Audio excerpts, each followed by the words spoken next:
नव्या बचपन से ही बहुत जिद्दी थी।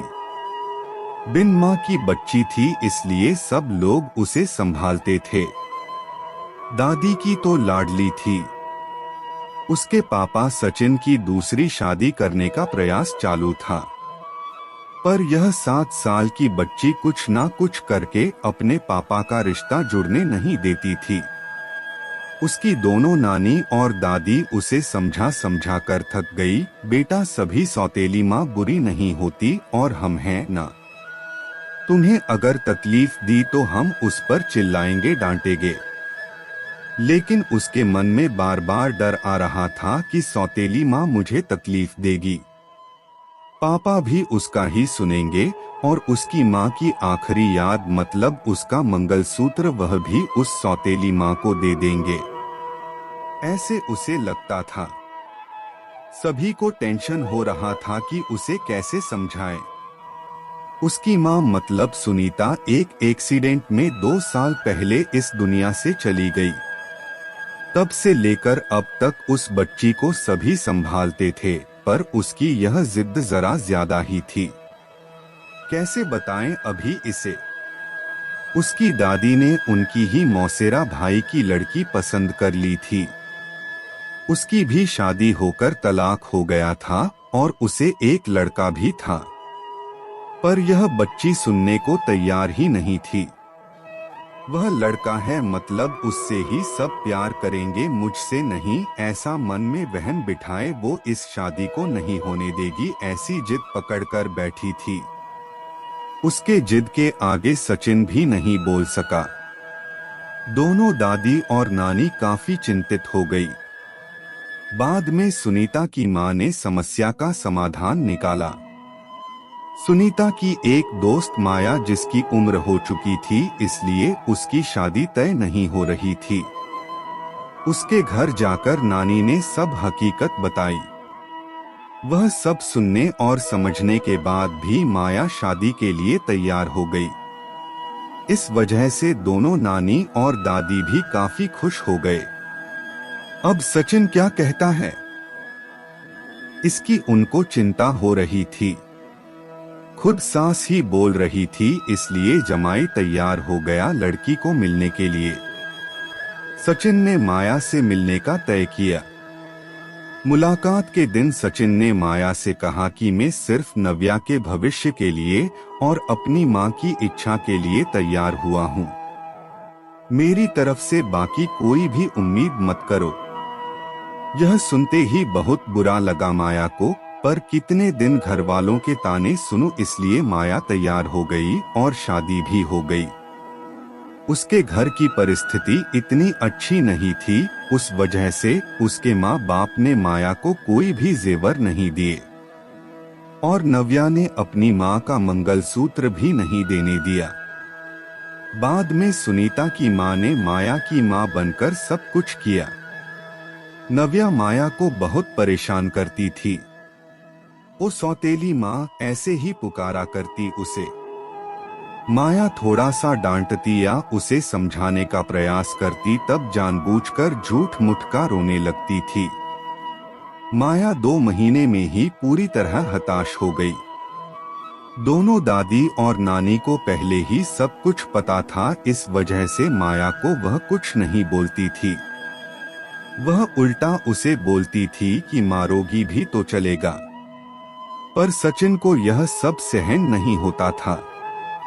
जब परिस्थिति हाथ से निकलने लगी तो माया ने उसकी सहेली को, जो कि एक स्कूल टीचर थी, उसके साथ मिलकर एक प्लान बनाया और सचिन को असली परिस्थिति का सच का पता चले, इसलिए नव्या के ड्रामों का वीडियोस बनाकर उसे दिखाया। पहले माया को ही गलत समझने वाला सचिन सारी सच्चाई से अवगत हुआ और उसने उन दोनों को धन्यवाद किया।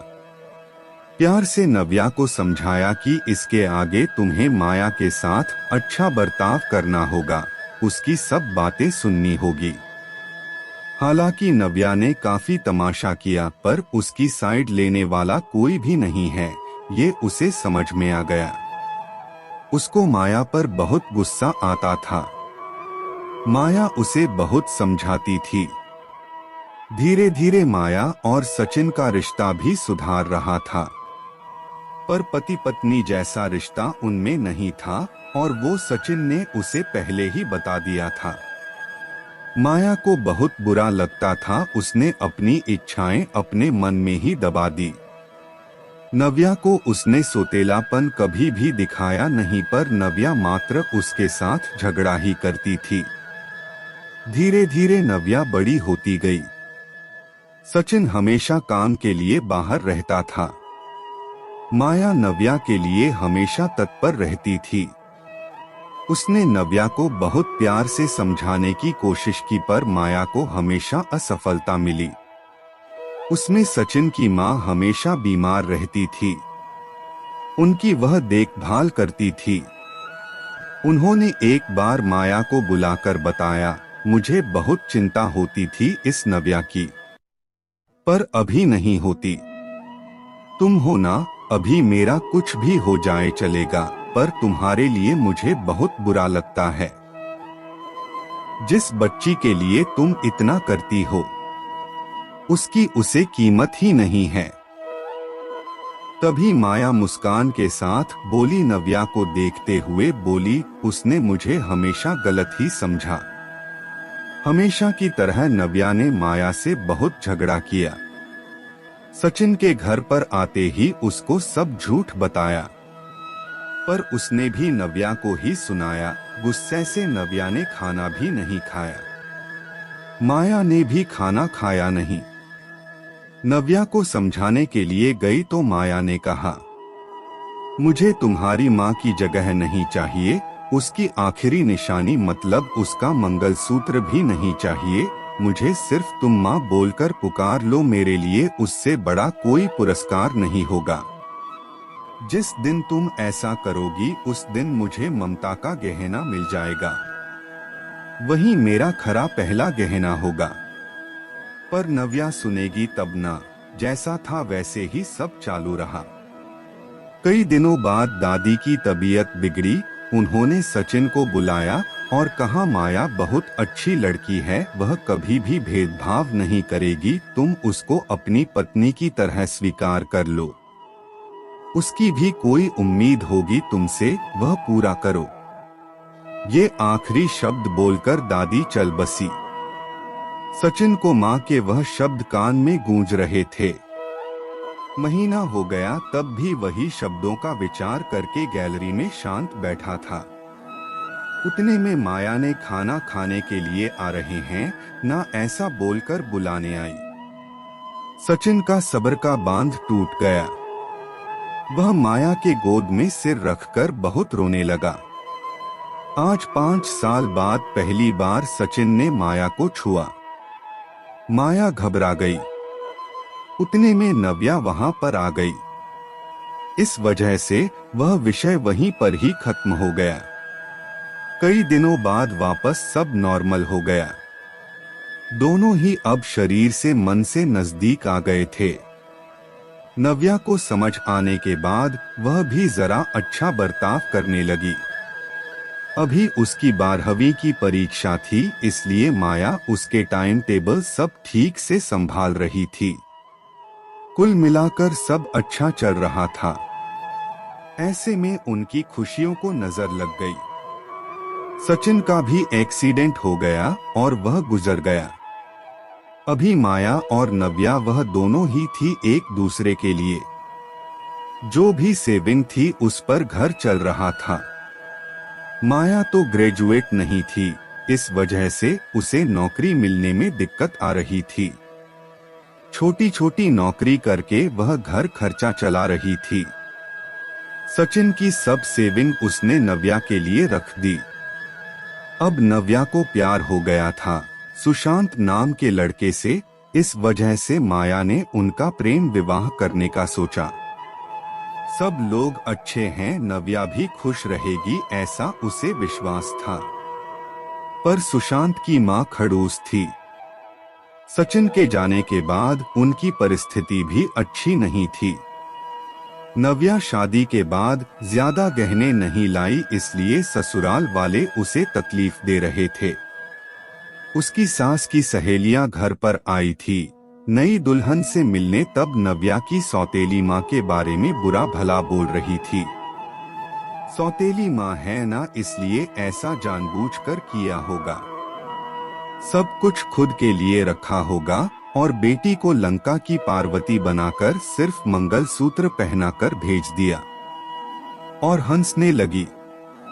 अभी उसका खुद पर का नियंत्रण टूट गया।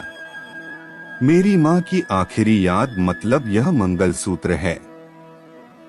जो मेरी इच्छा थी कि मैं ही इसे पहनूं। यह मंगलसूत्र मेरी माँ का आशीर्वाद का हाथ है और मेरी माया माँ को बुरा भला बोलने का तुम्हें कोई भी हक नहीं है। आज वह है इसलिए मैं हूँ। उन्होंने मुझे अच्छे संस्कार दिए, डिसिप्लिन सिखाया, संयम और बड़ों का सम्मान। यह सब बातें कोई भी उम्मीद ना रखते हुए सिखाया। पापा के जाने के बाद भी उन्होंने कमाए हुए एक पैसा भी खुद पर ना खर्च करते हुए सब पैसे मुझे दिए। कभी भी सोतेलापन उन्होंने मुझे नहीं दिखाया। मेरे लिए उन्होंने खुद का बच्चा तक नहीं होने दिया, पर मुझ पागल को कभी यह समझ में नहीं आया। उन्होंने मुझे सिर्फ और सिर्फ प्यार किया। मुझसे उन्हें एक ही चीज चाहिए थी जो मैं कभी नहीं दे पाई। सब औरतें एकदम सोच में पड़ गई कि आखिर वह कौन सा चीज चाहिए थी। उन्होंने नव्या से पूछा उन्हें क्या चाहिए था। सच में बहुत महंगा गहना होगा, इसीलिए तो उसने इतना एडजस्ट किया होगा। बातचीत हो रही थी तब वहां माया आई और औरतें खुसूर फुसूर करते हुए हंसने लगी। माया मन में डर गई। नव्या ने ऐसा क्या किया होगा? ऐसा क्या किया जो यह सब औरतें उसे देख रही है? तभी नव्या ने माया को गले लगाकर प्यार से माँ बुलाया। दोनों माँ बेटी सब भूलकर एक दूसरे की बाहों में गुम हो गई। औरतें जब जाना फूसी कर रही थी कि तभी नव्या बोली, आप सबको वह गहना देखना था ना। यही माँ बुलाकर ममता का गहना उसे चाहिए था। माया को तो रोना आ रहा था। दोनों सचिन और दादी के फोटो के सामने खड़े रहकर उनको हाथ जोड़कर खड़े थे। नव्या ने उनसे माफी मांगी और माँ को कभी खुद से कभी दूर नहीं करूंगा ऐसा वचन दिया। दोस्तों, समाज में कई गलत बातें, भावनाएं बनी हुई होती है जो जाने अनजाने बच्चों तक भी पहुंच जाती है। हमें बच्चों को और खुद को भी इस बात को समझाना होगा कि हर पुरानी बात पूरी तरह या हर किसी के लिए सच या एक समान नहीं होती है। किसी एक का सच दूसरे के लिए झूठ हो सकता है, इसलिए किसी भी बात को अपने दिल दिमाग में बिठाने से पहले उसकी सत्यता की कसौटी करना बेहद जरूरी हो जाता है।